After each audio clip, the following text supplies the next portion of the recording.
Bookie Beatdown coming at you, recapping the past week in the world of mixed martial arts. Obviously, mostly a focus on the UFC for the people on the Bookie Beatdown YouTube page, and obviously all of our good friends over on the Patreon and in the Discord. And I've been railing on the people on the Discord, or for the Patreon people to move over to the Discord. It's like we're getting pretty close to everyone moving over at this point. So thank God for that, because it's getting a little bit annoying having to like message things on both type of channels for a while there. But if you're just watching on YouTube, you're like, whatever, man. Like, I'm not in that. Just get to the damn breakdown of the UFC. I just want to give special shout outs to Luis Henrique this week and Mim Grubb, leader of the free world. Those, if you aren't part of the crew over on the link is obviously in the description, but if you're not part of the crew, you're probably like, who the hell are Luis Henrique, you may remember from back in the UFC, but Mim Grubb, I would say it's probably one of my best calls ever. Kind of called that fight to a T, but well, you know what, Paul, you mentioned with Mim Grubb, you're like the kind of girl that's going to fight for your dollar. And so now we're going to jump into the UFC recap where some of them did, but there was a lot of letdowns of like, could have done something much different, conceded defeat a little too early. And as a result, some nice underdogs hit that we were on the right side of. Some underdogs hit that we were on the wrong side of. So you see Gabby Cat doing her thing over on Paul's side. Who let the dogs out? Well, now you know. I think it's something like 13 or 14 underdogs have hit in the last two UFC events. Both undefeated fighters. I guess Lonier won. It's just been like a bloodbath in terms of like big favorites. So this was a really boring card on an entertainment standpoint, but on a betting standpoint, it wasn't the worst one out yet. So let's jump into the action, Paul. Yeah, well, UFC, I think I lost a little bit on the regional side, won a bunch. So it was a good week, but let's talk about the bad stuff, I suppose, because we are breaking down the UFC. We started out with a banger. Cody put me on this one. Full credit to the man, the myth, the legend, CJ Safsik over there. Cowboy looked like minus 500, bro. I thought he was going to get him out of there in round two with the leg kicks, but it was pretty much one-way traffic. Wrong fighter was pretty clearly favored, and you start to wonder, has Guram always just been a product of, he trains with Hamzat Chimaev? Because it's starting to feel like it. Not like that win over Gamrot, which was close, competitive, everything like that. It's just like, you just wonder, it's like, was Gamrot just having a horrible day that day? Because Guram's just, the guy had a lot of potential, a lot of hype. And now I don't know what's next for him. Maybe he goes to like ACA or something. Like, this is a tough loss for someone like Guram. Yeah, well, I'll admit. So this one starts off and we win, and I'm so pumped up. And then like the other part of my brain's like, you idiot! Now you know how bad Jordan Vucinic is. Like, and you've already fucking played him. But it was a sobering experience. It's like Guram really is not good, and yet he was able to just take down Jordan at will. The later two rounds, I suppose, he got dropped in the first, and mostly just control him. So it kind of let you think like, okay, you're always processing new information. You think this guy's good. You see the flaws in his game. Now you know there's flaws in this game. I kept just telling myself this is a bad version of Guram because he looked bad. Yes, we're on Cowboy Fernandez. Yes, we thought there'd be a striking advantage and a speed advantage, but Cowboy just kind of does what he does. Nasty with the low kicks, moves around real well, long kind of style, baits you in, counters you. Again, good striker. Could you take him down? I mean, Mark Diakase took him down 5 times, so Guram may be able to, but he waited too long. He waited till the lead leg was already chopped up. Then his calf was hurt. Then he couldn't really shoot off it anymore. Cowboy's takedown defense looked awesome, so he really made Guram work the entire time. I actually had an over 2.5 on this as well. So when he put Guram down with the leg kick, now I'm stressing out. It's like, this thing's over. I'm going to win one bet, but I'm going to lose the other. Is what it is. At least one's good plus money. The other one's not so much. But Guram fought through. He did a good job. He showed some resiliency. The third round, Guram can't fight orthodox anymore because his legs are just gone. So he switches to southpaw. The third round was actually Guram's best round. So I wouldn't say like he's a bad fighter, but he got largely exposed here. Paul mentioned, he picks up a huge win over Mateusz Gamrot in his UFC debut. That's also Mateusz Gamrot's UFC debut. So he got a version of him straight from Poland and never fought outside of Poland. And it's a huge win that you can't take away from him. But this is a game of what have you done for me lately? And outside of a squeaker over Jordan Vucinic, which didn't age well now, Guron's really not done for you anything for you lately. So when you see him minus 400, then he was 350, then he was 300, money start coming on Kawe Fernandez as people realize the line wasn't right. But that being said, it's like, yeah, never bet Guram Kudalitsa is a big favorite or a 2-1 favorite over a lot of guys because he's just kind of hit and miss and consistent. Yeah, I got it at like plus 341, kind of like as it was starting to move at Bet Online. I took it at another book because I'm like, I think this is like the final. This is the steam push here. Remember when on like our prop show on Friday, I was just like, I'm gonna add it, Cody, but like with these underdogs, like I kind of wait. I wait and see how the market reacts. Sometimes they grow a little bit more, but like once I saw, kind of a consistent flow of money, I was able to get a plus 341. So I thought we are off to the races. First couple fights, I thought we were off to the races, but it's a 13-fight card with lots of room for error, Paul. 100%. So, this fight, we got Callan Loughran taking on Nathan Fletcher. Very, very close competitive fight. A fight that, most people probably thought was going to be close and competitive. Statistically, I guess it came down to the takedowns, but the real story of this fight was like right at the end of round 3. You're like, all right, Loughran's actually got this fight in the bag. He's got it in the bag. And then what was I watched so much MMA this weekend. It was like a spinning back elbow or something, or some sort of strike absolutely rocks Loughran. You're like, oh my God, he may have actually, because he had 3 minutes and 9 seconds of control time in that round. It's just like round 2 was obviously rough for him. Round 1, I think we thought he won. Round 3, though, it's just like you think he's got it in the bag. And it's just like until you hear that final bell, the fight is not over. Luckily, he gets the decision in England as an Irishman, which kind of told us a lot about like the judging on this night. Now, you may not.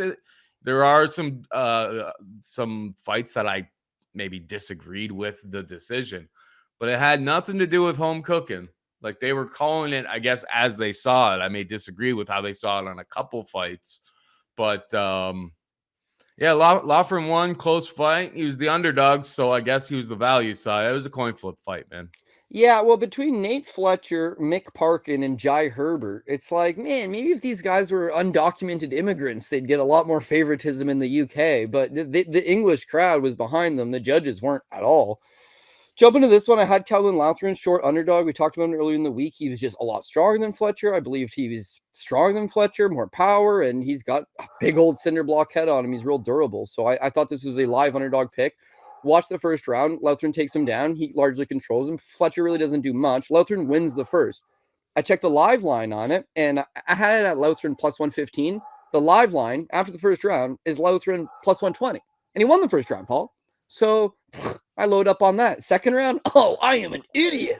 Immediately gets his back take. Fletcher just, one cool thing about Fletcher is he just backpacked him, which a lot of guys backpack him and they just hold on. That's it. Like he's doing a lot of damage with one free hand. That right punch, just once trapped under Loughran's left side, and he just keeps hammering him around. Like Loughran's he's very durable, but some of these punches are like rocking him. Like he's getting dazed. After 4 minutes of backpacking a guy, Fletcher's legs are tired, so he hops off. It definitely wins that round. Now, that round would have been a 10-8. I think it's trending towards a 10-8. It's like 4 minutes of control time with a ton of damage from the back, but with a minute left, he jumps off the back.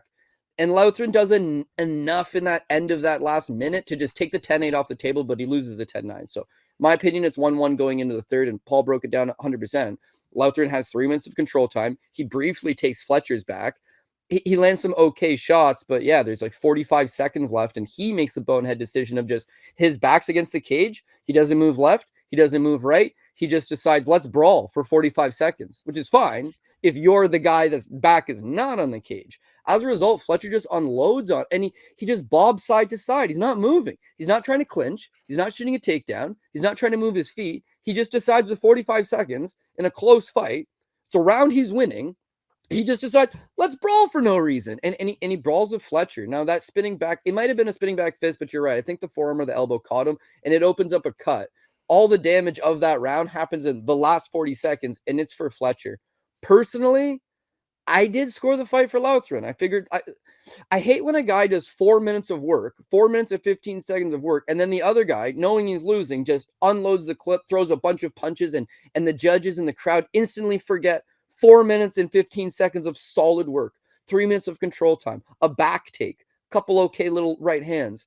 All of that's erased because the other guy unloads the clip on you. So, no, I actually did score it for Calvin Lauthrin, although I completely admit, very close fight. I expected to go either way, but I think Lauthrin won it.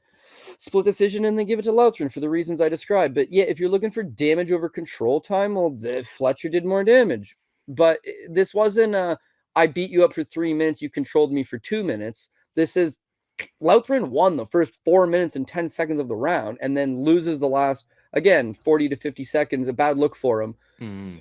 You know, you nailed it. We'll talk about Gunnar Nelson later, that first round with Kevin Hall. And it's like, you need to protect yourself at all times. Okay. Yep. You're winning a round. You're doing awesome. You're doing real good, solid work. And you throw all of that work out the window. 20 seconds left. Judges don't remember anything that happened in the first 4 minutes. It's abundantly clear. They're only paying attention to the end of the round. You know, that's when you got to play your smartest. So I'll talk about a couple squeakers I got later, but this, I thought the right guy won. Close, and people disagree. I get all that, but Fletcher just did not quite do enough. You don't want to bet either of these guys going forward. I can't wait to fade Fletcher again, especially if people think he's good based on the last 40 seconds. And then for Lauthrin, he's not made one single improvement since his UFC debut. He looked better against Taylor Lapalus than he has in 3 subsequent fights after that. And after the mic, he's like, I was just a fan in the crowd and decided I want to try this, and now I'm doing it. And it's like, oh, this guy has got a low ceiling, and he'll get figured out very, very quickly. But I was happy to take the win, at least this Saturday. Yep. We move on. We got the Pooge. Oh, last thing I wanted to say about Laughrin. I know we all get caught up in a moment, bro, but like, bad post-fight interview. You called out Marab. You called out the Machine after that.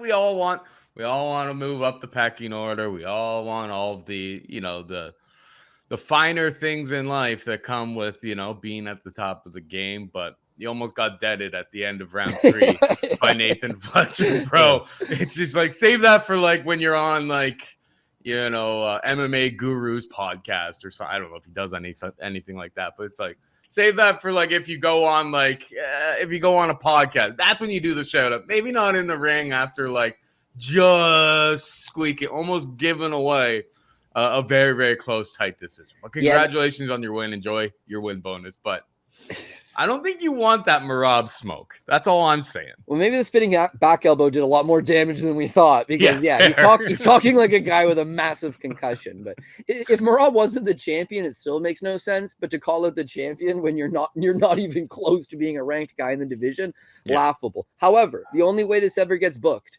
everybody always shits on Marab about how he's not finishing anybody. You want to see him finish a man, match him against Calvin Lauthrin and watch what happens in the first 6 minutes. There's levels to this, and Lauthrin is nowhere near top 10, top 15, let alone fight the GOAT. If a fight was ever WMMA, if ever symbolized what women's mixed martial arts is all about, it was Mama B versus the Cyclone.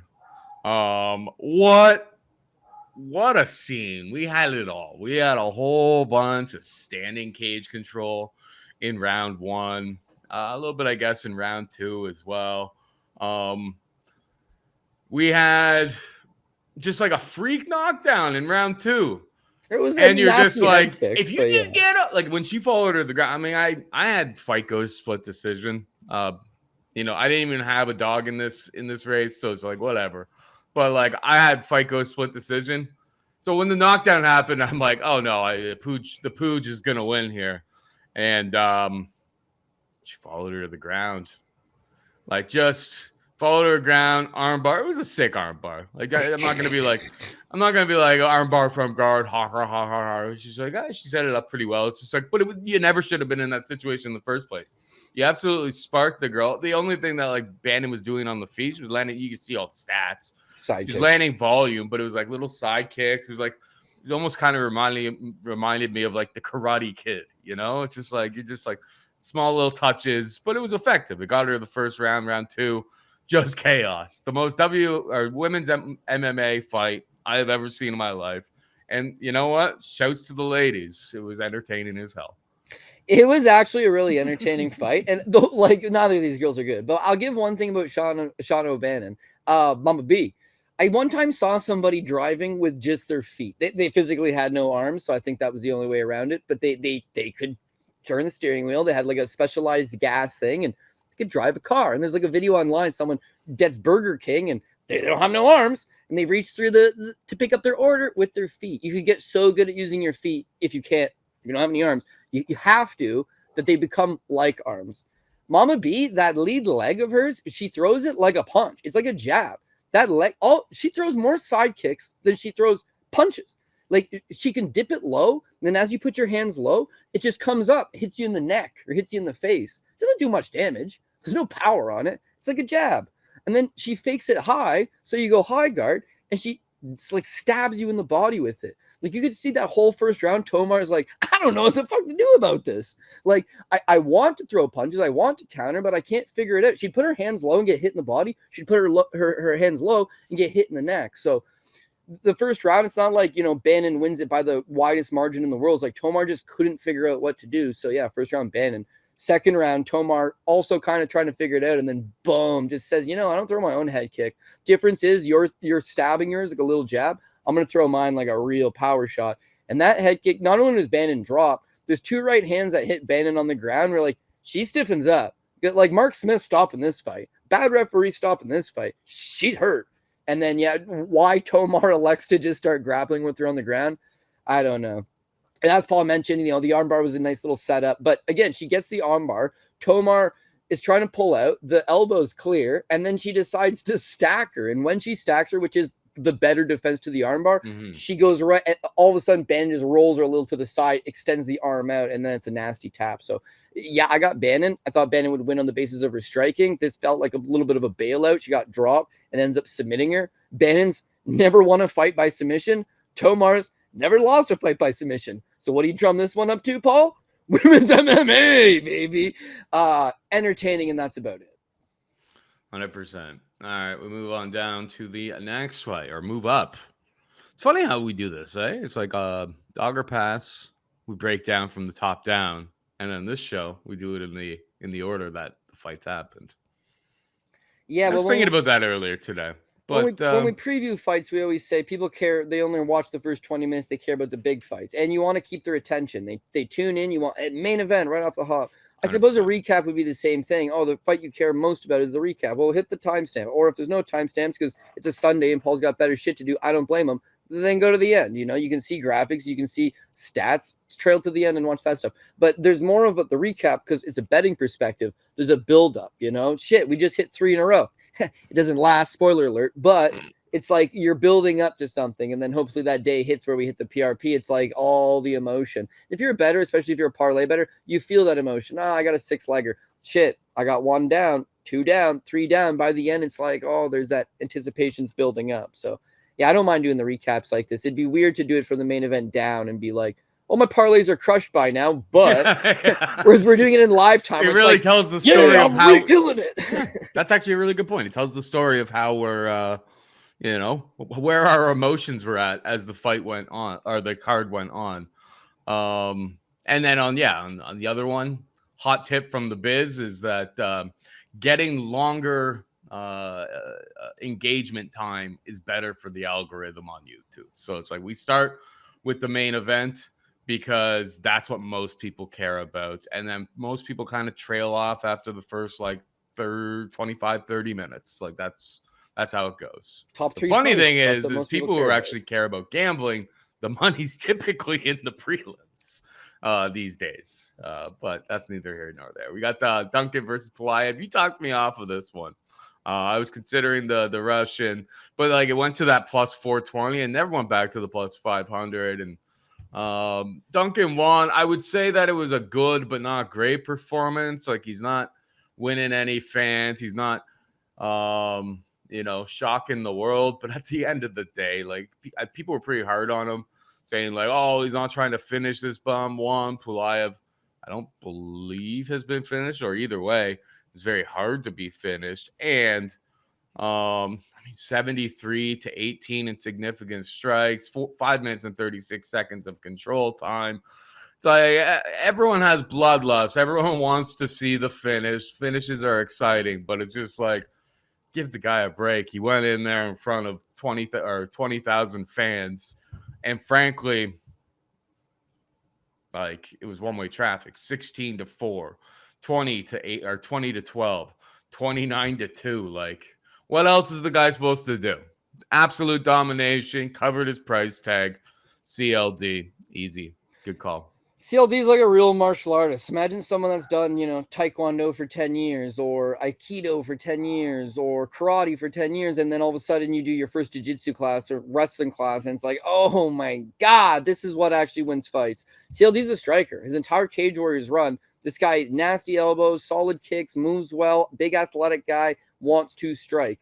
Since he came to the UFC, he beats his Dusko Todorovic in his debut by knockout. Since then, he's been realizing he got no takedowns, Paul. He went 0 for 4.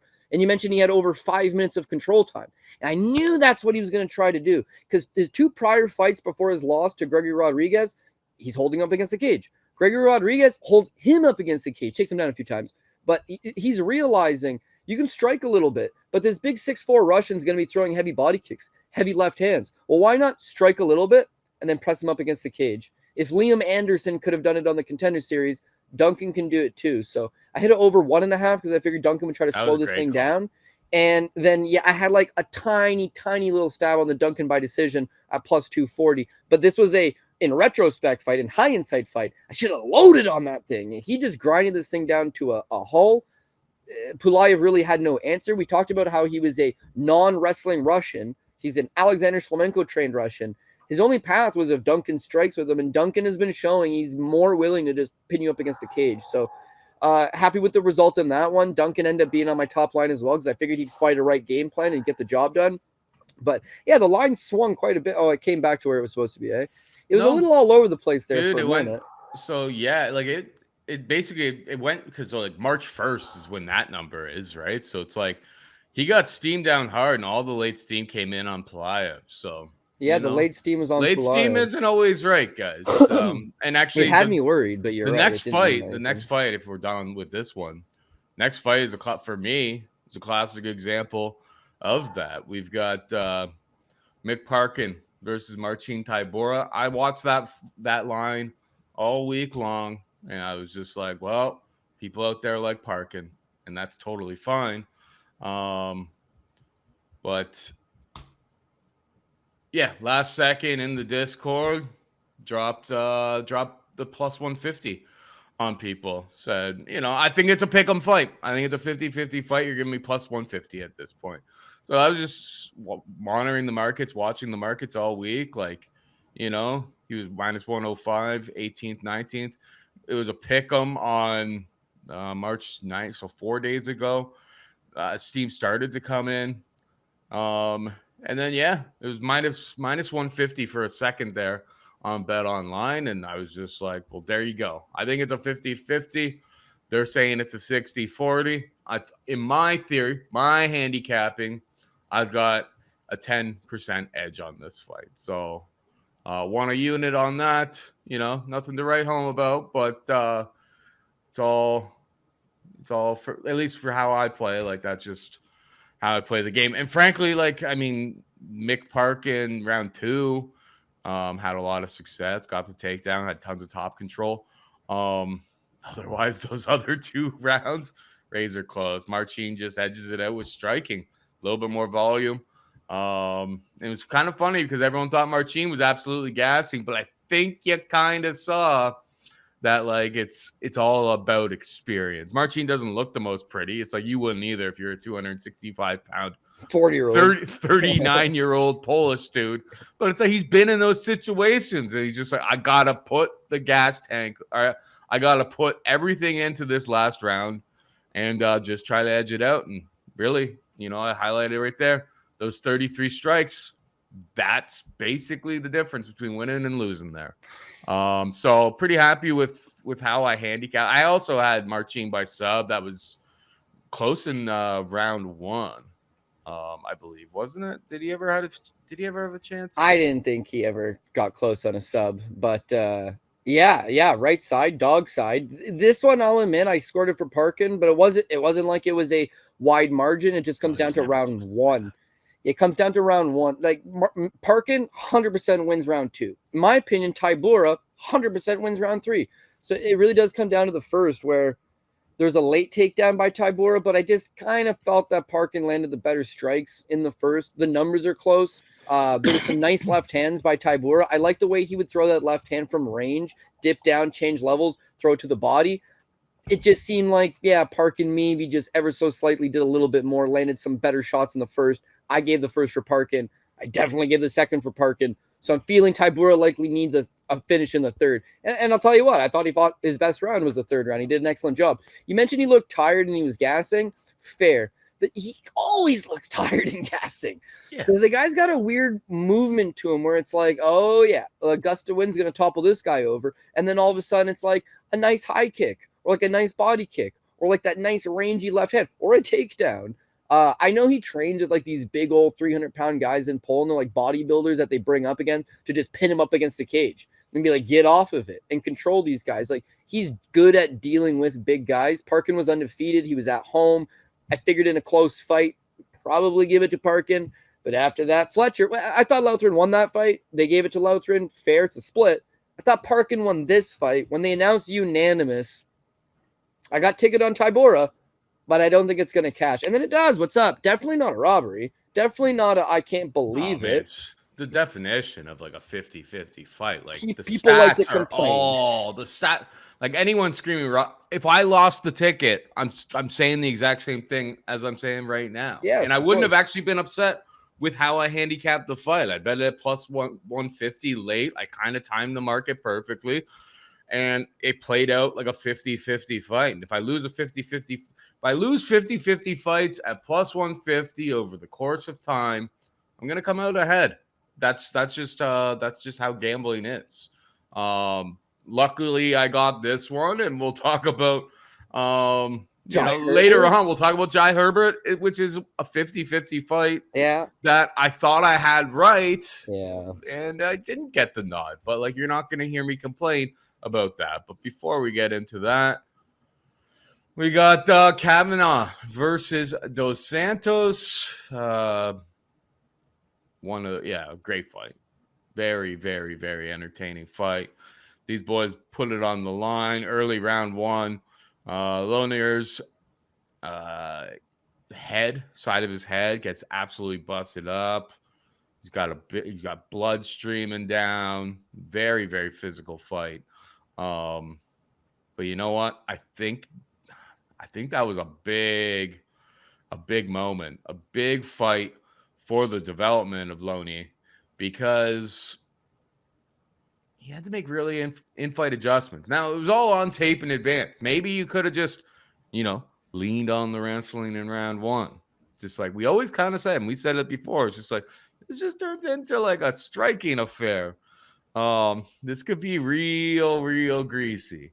You look at the strikes there, and like those strikes don't really, like, Felipe Dos Santos 100% won round 1, in my humble opinion. He landed the better strikes. Busted him up. Yeah. Busted him up for sure. But Loney, we didn't know if he really had any wrestling, but Felipe Dos Santos, like I said in the Discord, 6 months sprawl training in Dagestan, brother. This kid could be an absolute problem, but it's like that takedown defense at flyweight, everyone knows how to do everything. It's just like you can't have a gaping hole like that. And Loney, that was the story of the round 2 and 3. 2 of 3 on takedowns, 2 of 3 on takedowns, 2 minutes and 18 seconds, 3 minutes and 36 seconds.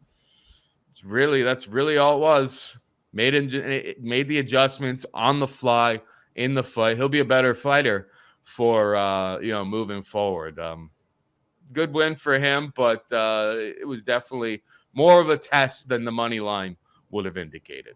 Yeah, I ended up flipping the pick after weigh-ins. Felipe looked big, good weight cut. Lonier, not that he looked bad, but probably zapped him a little bit. And we don't know about his wrestling. The path to beating Felipe dos Santos is taking him down, but we don't know if Lonier will do that or can he do that. And then, turns out he can. The striking, we were on that part of it. Felipe's longer than him, straight punches. Wins the first round, spinning back elbow splits. Thank God it didn't hit him in the face. The guy's too pretty to be eating a 6-inch gash on his face like that.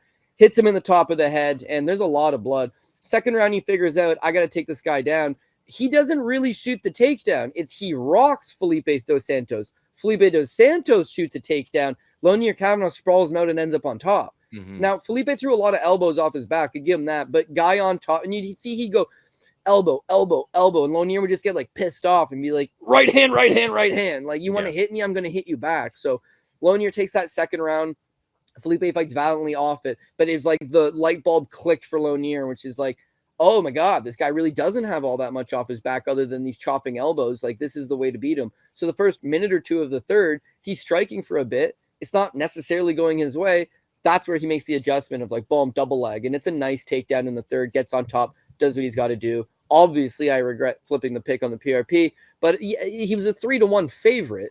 And it was a very close, entertaining fight that he lost the first round in. And if that cut's on his face, maybe they stop it. It's on the head. They're probably not going to stop a cut like that. But I don't think Felipe wins. You run this thing 10 times. Well, with what Lonier knows now, he probably wins 7 or 8 of them. But I don't think it was a bad value type pick. But Kavanaugh was the superior fighter, and he got the job done. Can't take it away from him. Hondo P. Bro. Also, Felipe dos Santos is only 23. Give him 2 years in Dagestan. 6 months, maybe he's okay. He could be a top 10 guy. But if takedown defense, he'd only be 25. Leave Russia, come back. You're only 25 years old. You've got excellent striking. You're long, you're rangy, and they can't take you down like that. Oh, my God, he could be good. But that's such a glaring hole in his game. I can't see why any opponent now would not try to exploit that if needed. Alhamdulillah, Felipe. People are probably just stop. Just stop. just stop right now.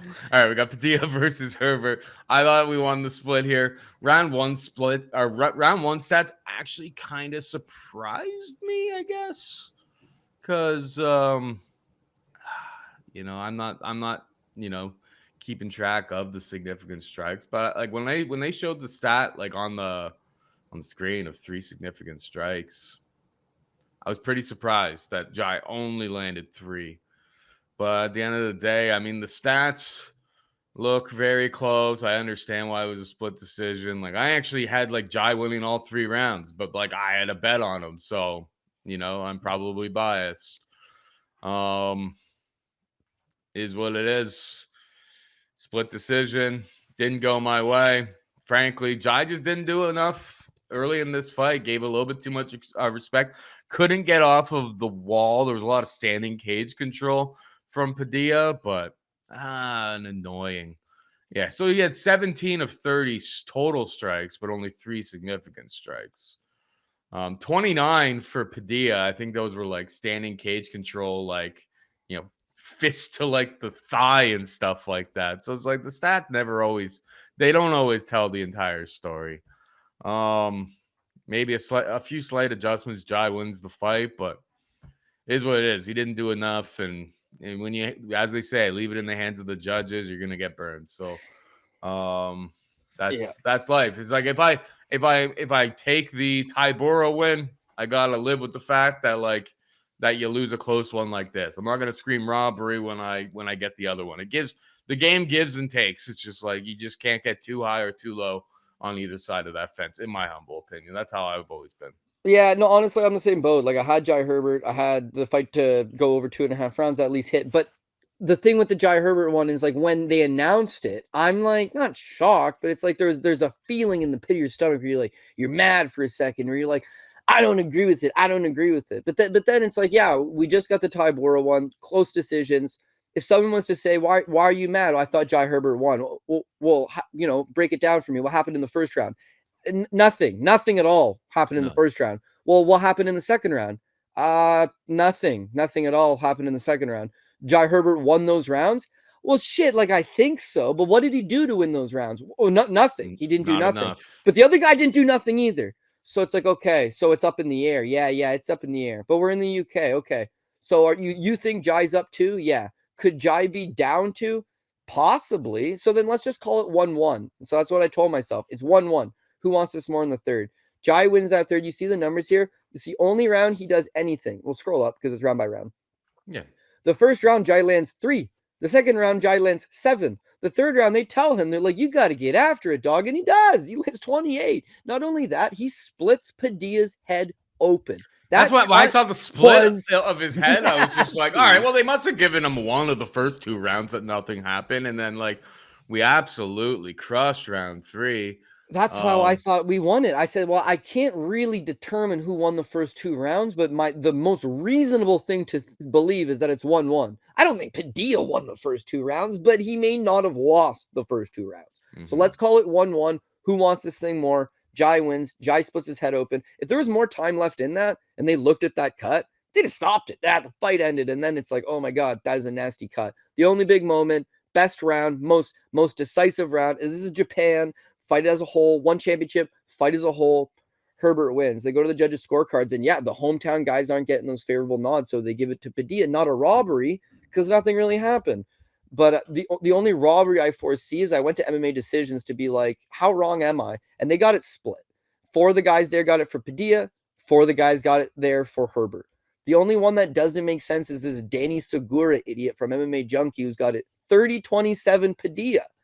His fucking head got split open like a hatchet hit it, and he gets doubled up in the third round. And Segura gave all 3 rounds for Padilla. So what am I looking at? I don't know. It's obviously different than what the next guy's looking at. But I thought Jai won, not enough to scream robbery. Just, a little disappointing. Yeah. I mean, there's just quite a bit of people who, I got too many things going on. I'm trying to bet things live. I'm seeing if I can somehow, whittle out some money out of things. It's like, I don't have time to score. And like when the Discord, Boye, shouts to Boye, the poll legend, he's always running the polls. So I vote in the polls.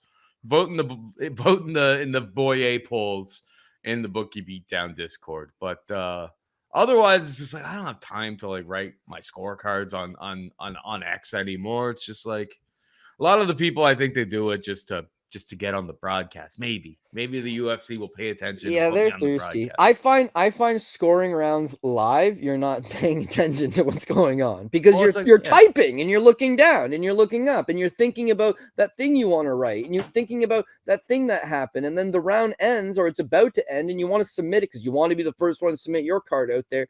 It's like, are you sitting there laser focused watching? And I watch this shit with no commentary. So like a lot of the time where I'm only watching the full fight, I feel like I got a good lean on who won this one. But I will admit for this Jai Herbert one, when they showed the numbers and you're looking at the numbers that Paul showed you again, like 3 strikes landed in the first. It looked like he was doing way more than that. I don't know why those were the numbers that were determined. How do you say, well, he landed 17 insignificant strikes, but only 3 significant ones? So 20 total, but only 3 were significant. Like, who makes that determination? But again, it wasn't a robbery. You just got to, it's not even a tough pill to swallow. It's just, this is the reality of Herbert didn't do anything in the first 2 rounds, left it up in the air, and then did too little too late. So it's very unfortunate, but he did it to himself.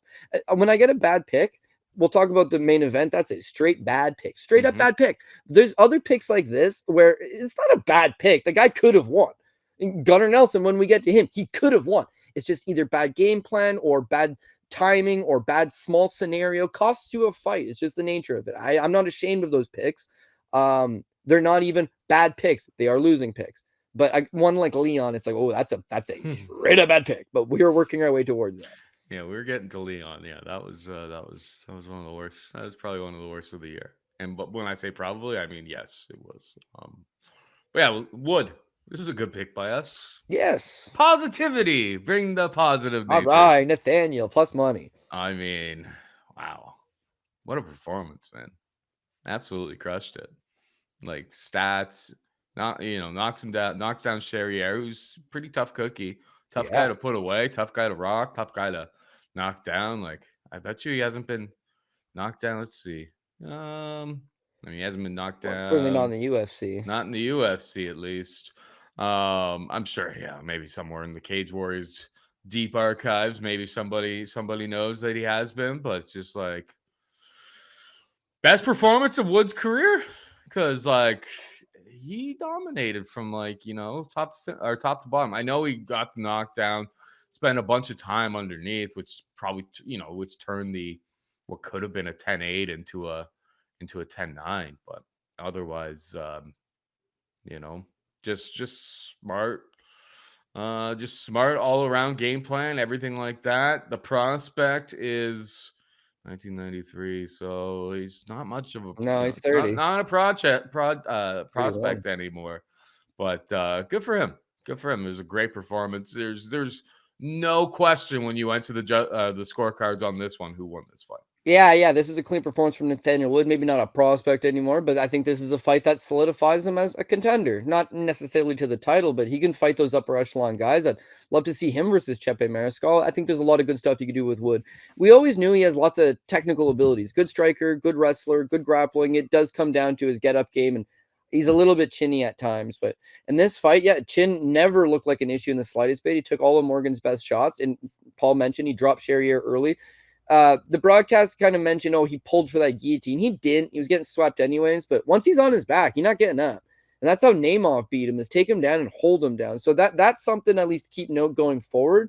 But this guy's got great scrambling abilities, good abilities to, when he's striking, put pressure on guys, fight smart, goes to the legs, goes to the body, goes to the head, mixes it up. Great variety. Solid fight by Nathaniel Wood. I had an over on this one. Shocker alert. I had the over on Wood versus Cherrier as well. So when he dropped Morgan in the first, it was like, survive. And then all of a sudden Morgan's on him for 3 minutes. It's like, I should have just taken the win while I had it. The second round, Nathaniel Wood actually has a decent bite on the guillotine choke. I'm like, oh no, don't finish it. Cherrier pulls out. I'm like, man, maybe he should have finished it while I had the chance. It's tough betting or cheering for two tickets to hit at the same time, right? But I agree. This is a card that had some sweats here and there, but Nathaniel Wood did an excellent job of pitching out a solid performance. And in terms of a lot of underdogs won this weekend, this one felt like a good one. Mm-hmm. This one was not Cody. Yeah. Well, I got thoughts about this one, Paul. I got thoughts about this. This was quite possibly the dumbest no thing I've seen in the UFC in a long time, man. Like, you see this stuff. We're watching regionals every single week, so you see some dumb stuff. But it's like, you got to this level. It's like you were, top of the game in Cage Warriors.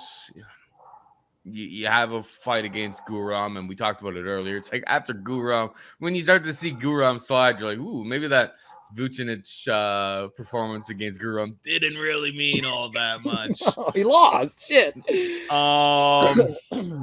But here's the thing, and why I think it's like one of the dumbest performances. Like, bro, round one, you're taking down control for 3 minutes and 55 seconds.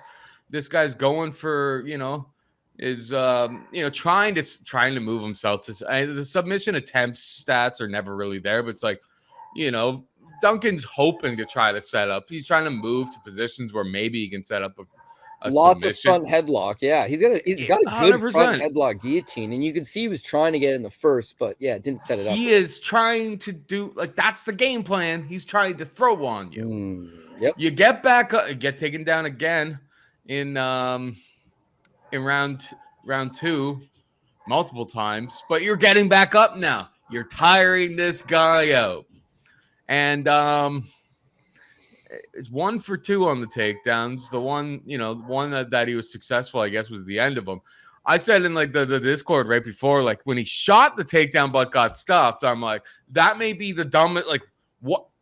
The entire fight is flipping right now. You're starting to get timing. You're starting to get range. This guy's getting tired. the last place on earth you want to be with this guy, because he's literally proven to you for the first 6-7 minutes of this fight that he's better than you on the ground. The last place on earth you want to be is the ground. So why are you trying to initiate a takedown? Like, box. You gotta probably, like, at this point in the fight, it's like you almost have to, like, probably knock this guy out. Like, he's been dominating you. Insanely bad fight IQ. Yeah. One of the worst ones I've seen in a long time at this level. It is what it is. Shouts to people who bet Duncan. He was a great bet at, like, big plus money. That number really steamed over the course of the week. So that was some sharp action that was coming in over the course of the week. Like, you got up to 375, and then poof, that was on, March 19th. And the action just steamed. Sharp play. Not so sharp by Vooch. It was one of those things, just like, you're just puzzled. You're puzzled, just like the last thing on earth you need to be doing here is grappling. But yeah, I mean, I think we always kind of knew that Duncan, he's been working a lot on that wrestling. He's got a good team behind him, and that he was probably going to try to employ that here in this fight.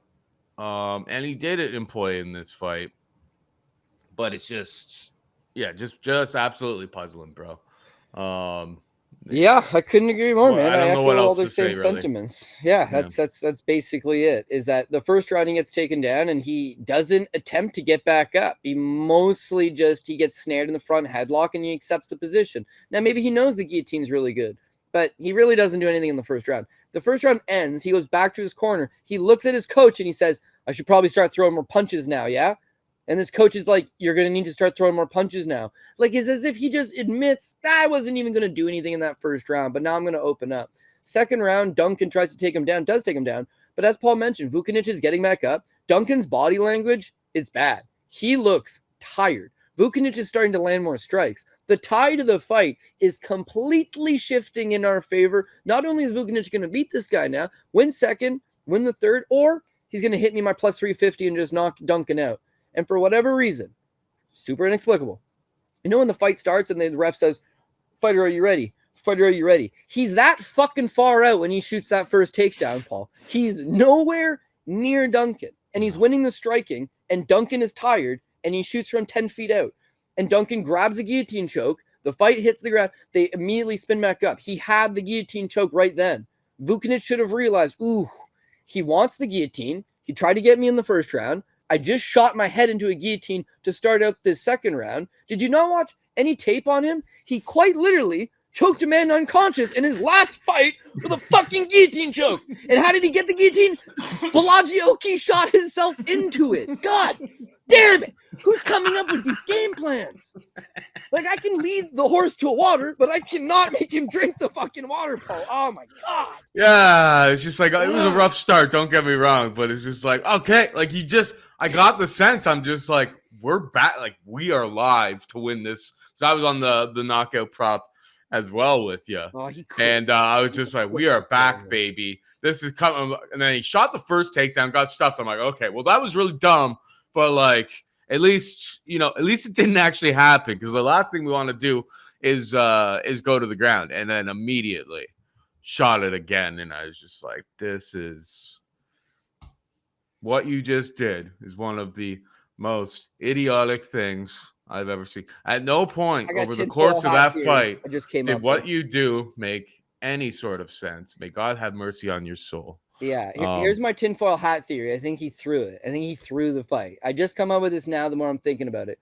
Okay, here's my clues. Clue number one, the first round, he basically did not do anything. He did not throw it. He landed one strike. He got taken down. Didn't really try to get up. He accepted all the positions. The second round, he tells his coach, make sure to get it on camera. Hey, I'm going to throw more punches this round, because he really did not attempt to win the fight or even try to do anything in the first. The second round, he hits him a few times and realizes, oh, shit, Duncan's tired and Duncan's hurt, and I'm supposed to throw this fight. So he shoots from 10 feet out, inexplicably.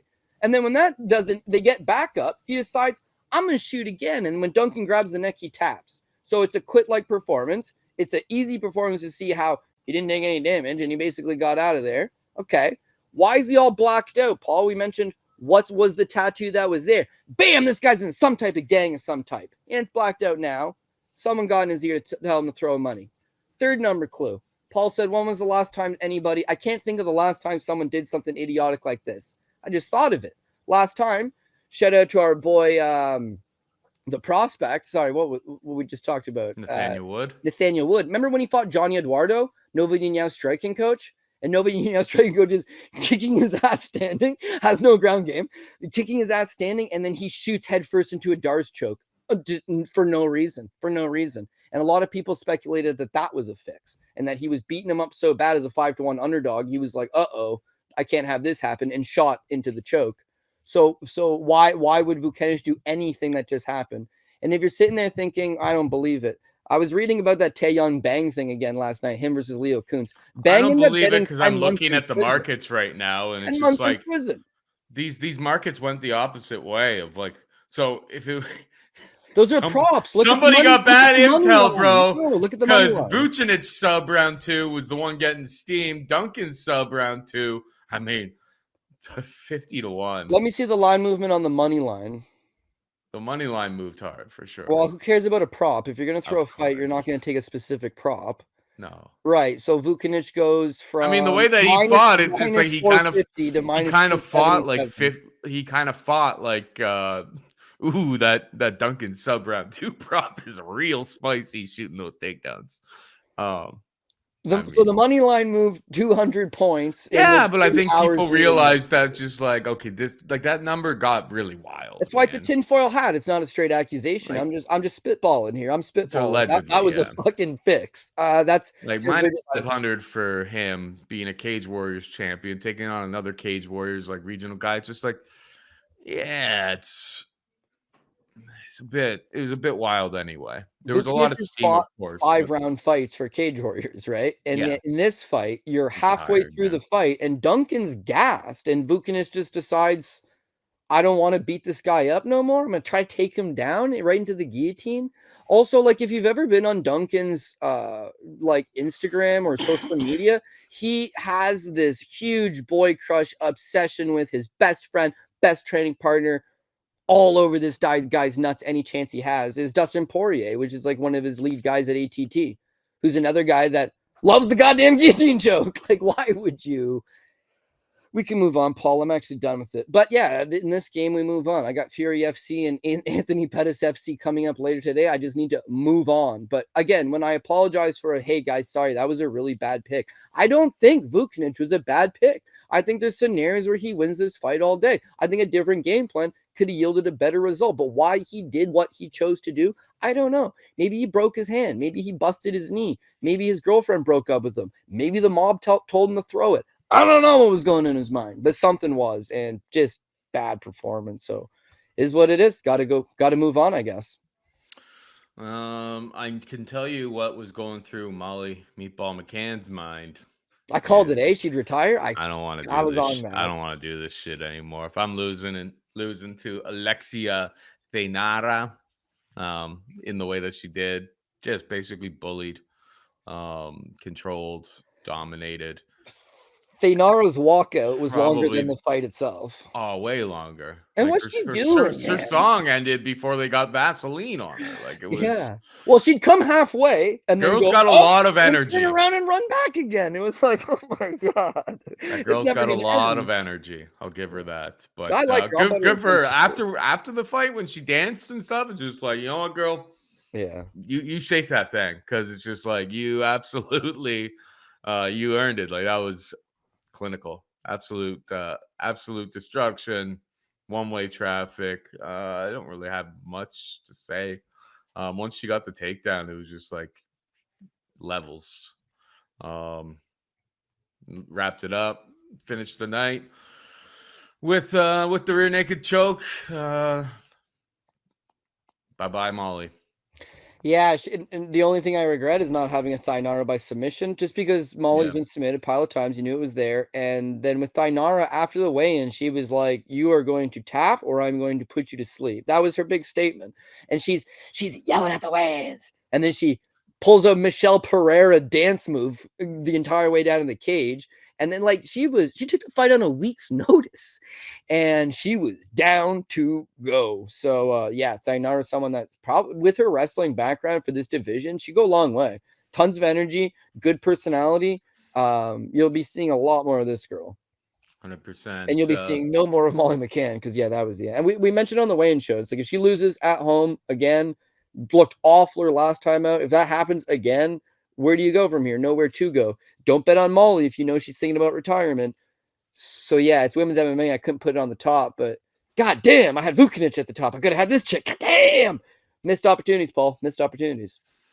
That's the fight game, bro. Holland defeats Gunny Nelson. Great fight from Holland, to be perfectly honest. He gets taken down, he gets control, but we always knew that he had an active guard. And frankly, he just worked. He worked more than Gunner, which is not surprising. Gunner's, never been a volume guy or anything like that. But yeah, those control time is not the whole story, because like Holland's landing really good strikes from his back. Like he won round 1 on my card. Obviously, well, that's because there was obviously the knockdown. But like, yeah, other people are like, did Gunner steal back? It's like, absolutely not. Like, he had 2 minutes and 55 seconds of control time. Gunner fought smart, but just out athletic, I suppose, over the course of this fight. Tough, gritty performance, but yeah, Holland's a lot better at 170 than 185. It's really a lot harder for these guys at 170 to muscle them unless you're like Hamzat or a super elite. And 36-year-old Gunnar Nelson with like 3 fights over the last 3 years, yeah. Yeah, not super elite by any stretch of the imagination anymore. Your thoughts? Yeah. I don't think it was a great performance from Holland as much as it was a bad performance from Gunner. And I don't know that Holland fought a great fight as much as he fought great moments, and those moments is what won it for him. But the first round, Gunner's winning the entirety of the first round. He gets the takedown, he sets up shop, he wins. What does he get in the first round? 3 minutes of control time. At the end, there's like 30 seconds left, 20 seconds left. He attempts to take Holland's back. Props to Holland. He defends the back take, creates a scramble, and stands up. There's like 10 seconds left in a round that Gunner has otherwise won.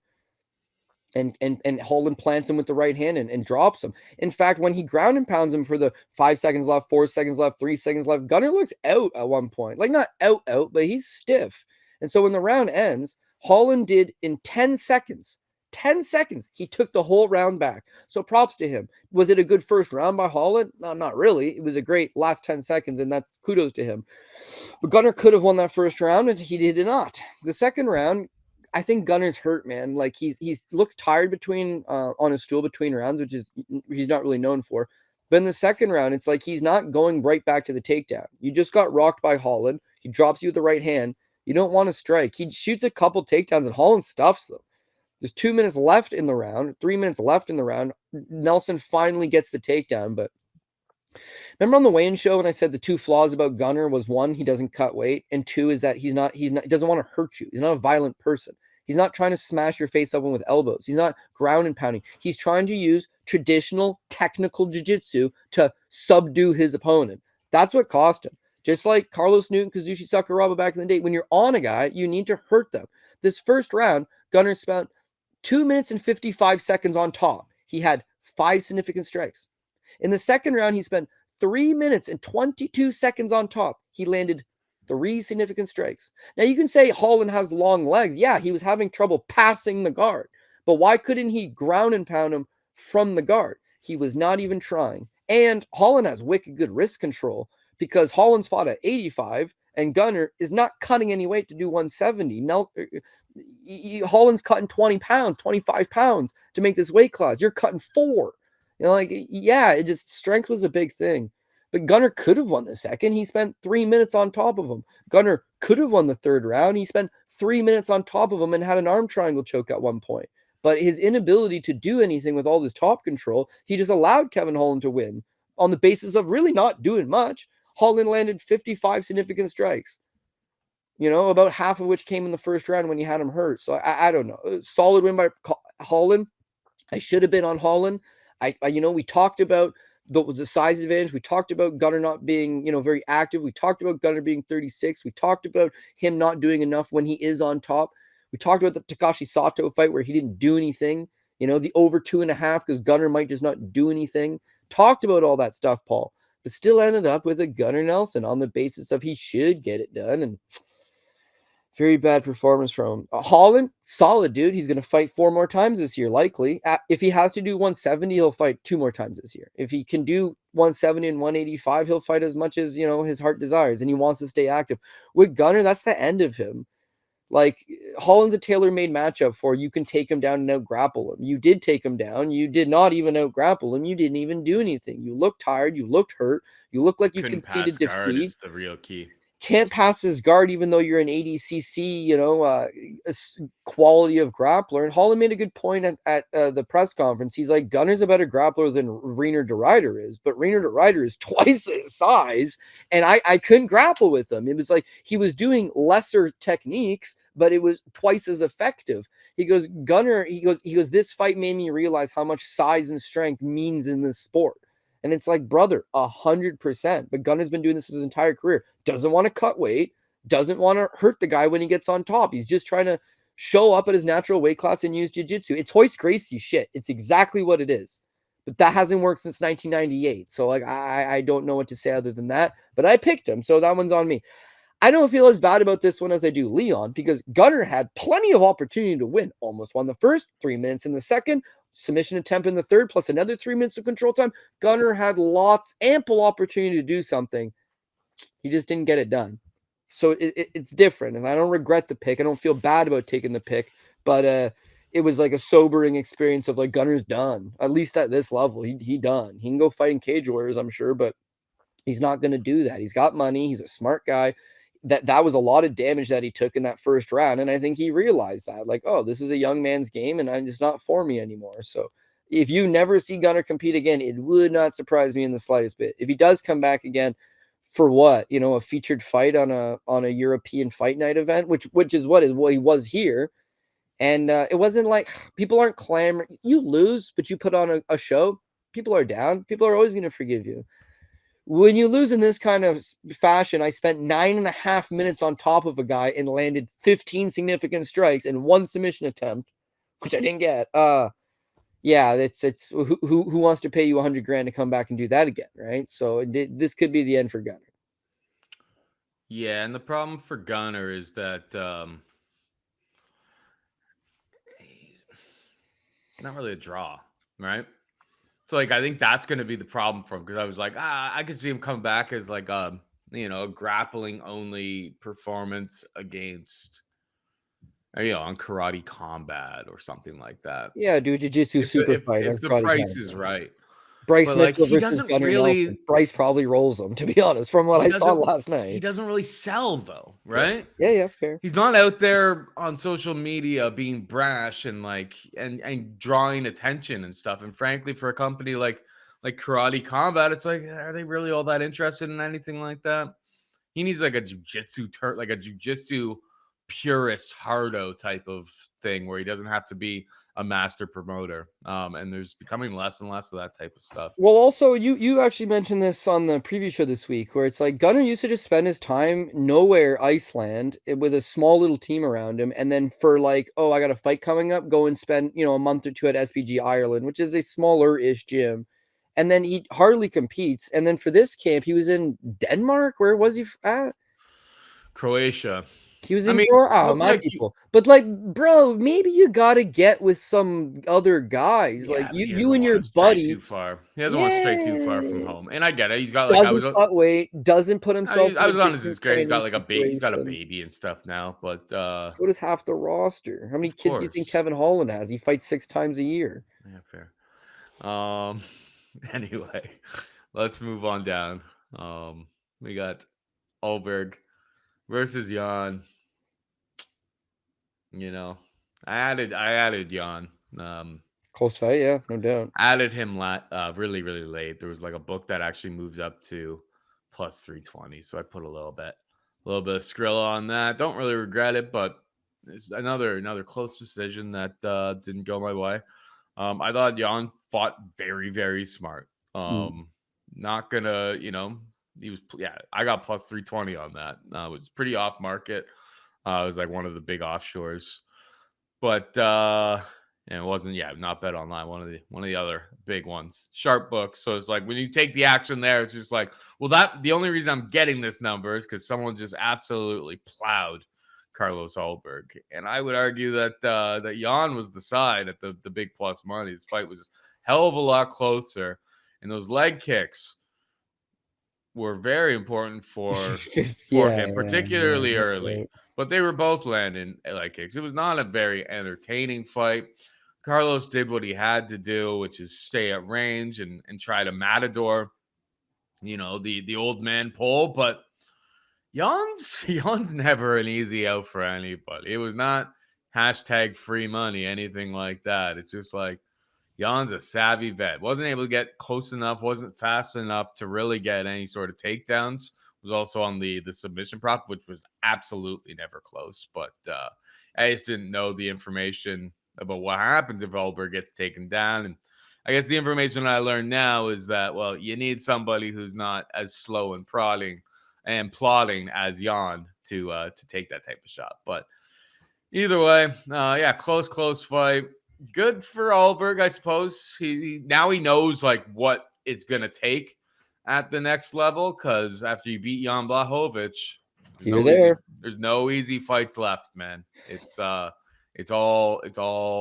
now you're at the top of the mountain. Yeah, you're going to get Alexander Rakic next, and then you're going to get Khalil Roundtree after that, and then you're going to get, and assuming you beat both those guys, you're probably going to get thrown into a title fight or a fight Pereira or something of that nature. So yeah, this was his breakthrough performance, but wasn't exactly particularly that good of a fight, as Paul mentioned.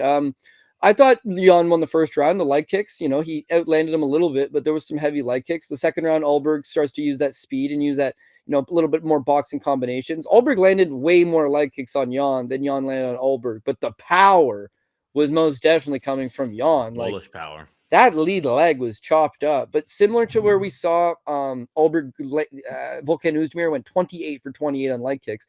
He doesn't really check them and doesn't really seem to affect him. These ones, he checked a few and definitely affected him a little bit. The guy moves well, even though you're blasting off his lead leg over and over again. So this really did come down to the third round for me. I thought Ulberg did the better work in the first 4 minutes as a whole. I thought Ulberg won the round. I gave him the fight. But the last 50 seconds, it's Jan, man. He's moving forward. He's landing punches. The only one thing that's puzzling, or the only thing I guess I wish I would have known more, is coming in, we're like, how good is Ulberg's takedown defense? What's he look like if he's on the ground? Jan won that fight over Izzy by taking him down. Jan lost a split to Pereira in a really close fight because he takes him down. Jan will try to take down Ulberg. He really did. It says 0 for 1, but that one was like a hardly committed effort at all. Now, Paul may be right. It could be this just like he was never like Ulberg was backing up and moving around. It's just like he was never able to get into a position where he could shoot a high percentage takedown. Like, I mean, I think fair. He would have tried to do it.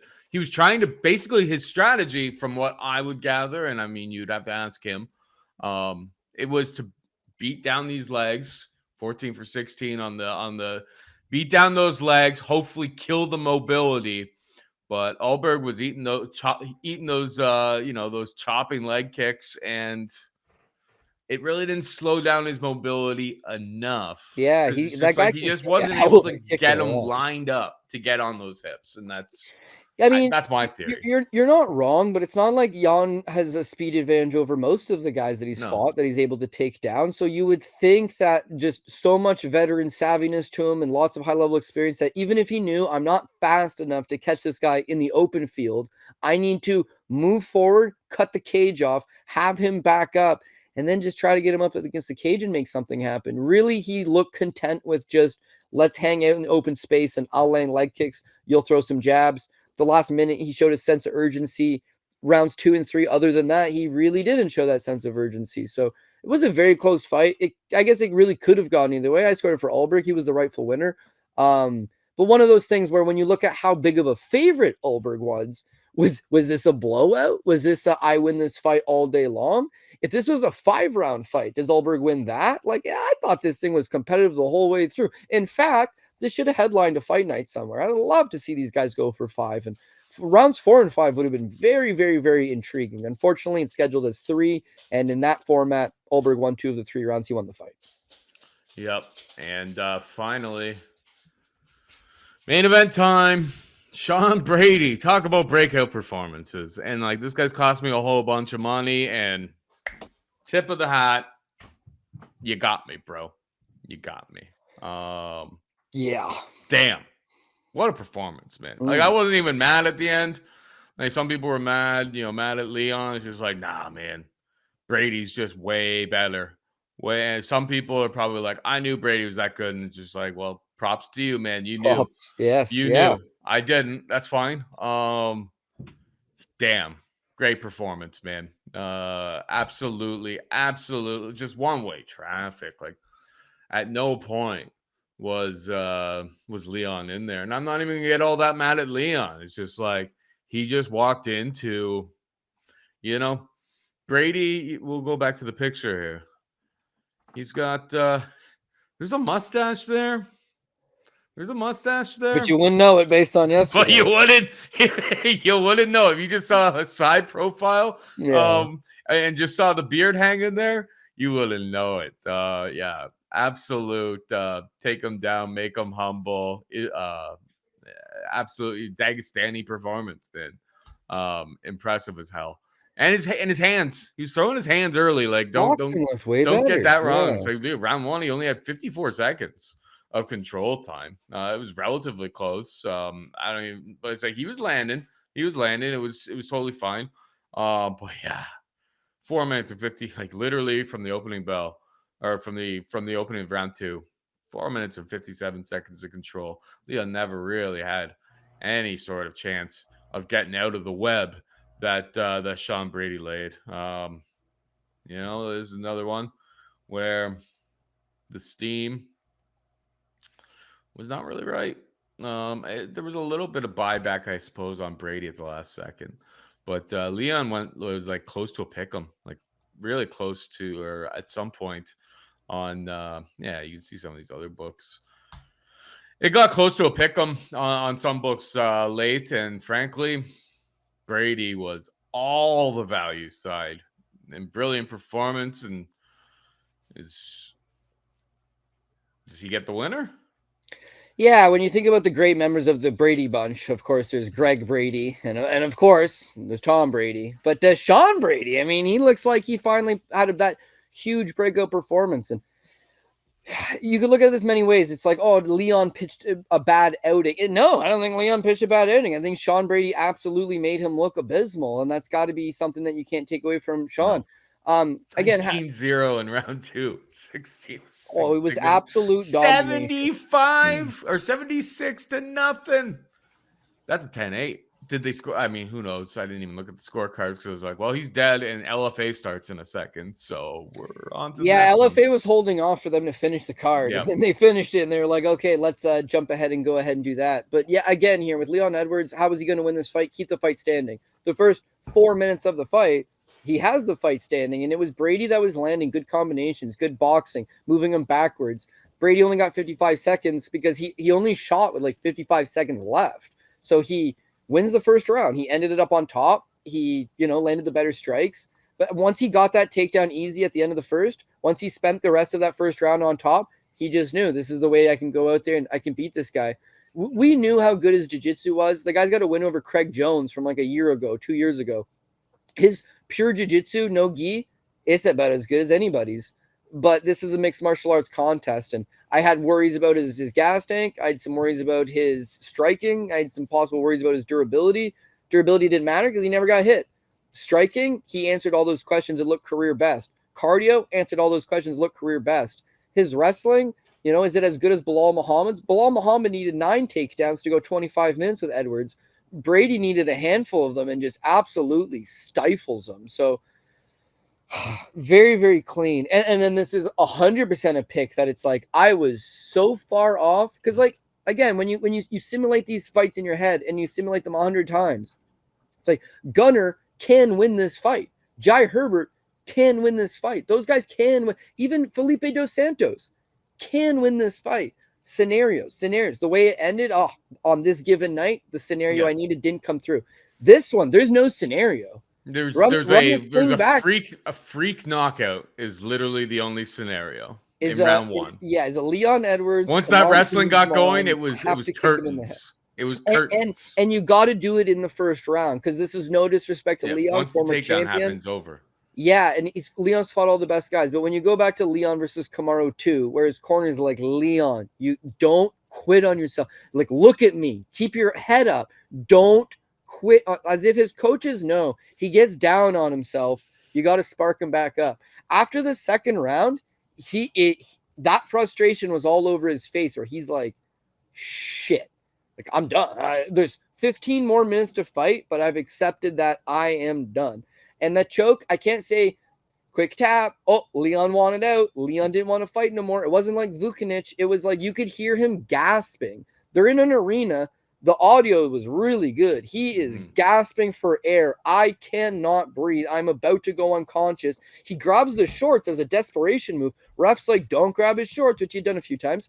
And then he's forced to tap. He didn't quit. The guy was going to rip his neck off and take it on home with him. So Sean Brady, legit contender. Now, that performance, I would think you have to throw him right into a title fight, which is weird to do because Bilal beat the crap out of him so badly the last time. So I think it's a different fight this time, but Jack Della's getting the fight. Oh, man, what would Brady do to Jack Della? Think about that. He's right there knocking on the door. Don't know if they'll make him fight one more before it's more interesting to fight Bilal right again. But who's signing up to fight Sean Brady right now? I don't know. I'd have loved if Chimaev didn't have to get moved out of 170. Like, that could have been fun in theory. Better wrestler from Chimaev, better jiu-jitsu from Brady. But yeah, he's long gone at 185 now, and Brady's definitely not a middleweight. So, 170, it's an old division. Brady's not young, but he's definitely some fresh life that just got breathed into 170 pounds for sure. 100%. But yeah, over on the Patreon and the Discord, it never really stops, Cody. Never really stops. But I've been doing some really good stuff last couple weeks for me have been best weeks in betting that I've had in quite some time. So it's been great. So it's good when you put in the hard work. You watch. I'm grinding a crazy amount of tape. Sometimes I get a little bit edgy, but that's just because I'm working hard. And but yeah, it's good to see like some of the good stuff paying off. If you're interested in that, link is in the description, obviously. But yeah, there's a lot of stuff that we'll probably be looking into. Cody handles most of the BKFC stuff. So BKFC Hollywood, there's an LFA card from Brazil. It's kind of greasy, I think, but we'll look into that one a little bit. I don't know if XFC 52 will have odds. Likely not. Probably not, but it'll be on the back burner in case it does. And then there's another BKFC from Manchester as well. And if you're like, man, I just want your guys' UFC takes, we'll be back on Dogger Pass podcast to break down Moreno versus Urseg on Saturday or on Wednesday, as is tradition, as we've been doing for many years now. Oh, and regional scene. I'll probably, some books don't necessarily open up lines, but I'll probably dig into Way of the Warrior 17 from Madrid. Spanish regionals. I bet it last time. Yeah, I was gonna say don't waste your time, but you crushed it last time, so it's not a waste of time, Paul. Get back on that. No, I'll look at anything that I think I can have an edge on. I usually avoid the BKFC, and I've explained it and tried to be real transparent with people. It's like the BYB, BKFC, Karate Combat. I've been frankly, it's like I didn't really watch those sports before. So it's like learning a new sport and then trying to tell people you're an expert. So you get figured out that you're a fraud real quick. So I've just been, sticking to cage. People are saying Cage Warriors, Paul. It's been a good two of the last three cards. I chased too many dogs on the second card last week, but because I had won so much money on the first card for last week, chased a few too many dogs, but Yeah, this past Cage Warriors card did me quite well. Plus, we had LFA, Henrique absolutely crushed. Either way, we're having a lot of fun over there, working really hard. If you guys are interested, the link is in the description. We said it a million times, but if you're not, we'll see you again next week. For all the people in the Discord, we'll see you for a Anthony Pettis Fighting Championship and Fury FC. Fury FC. I got some real. It's more of a vibes day for me today, Cody. Yeah. I got like long dogs that I think have a shot, but it's like it's one of those things. There's like 4 dogs that are basically the crux of what I'm on, and if one of them hits, like we turn a slight profit. If Well, a bunch of them, huge if a bunch of them underdog hit, cards. then it's like this. But like they're huge underdogs, but. Yeah, we'll find out. We'll find out in a few hours. Anyway, I hope you enjoyed the show, guys. We will be back every single week doing this recap for you, giving you our honest take for UFC cards all around the world. Peace.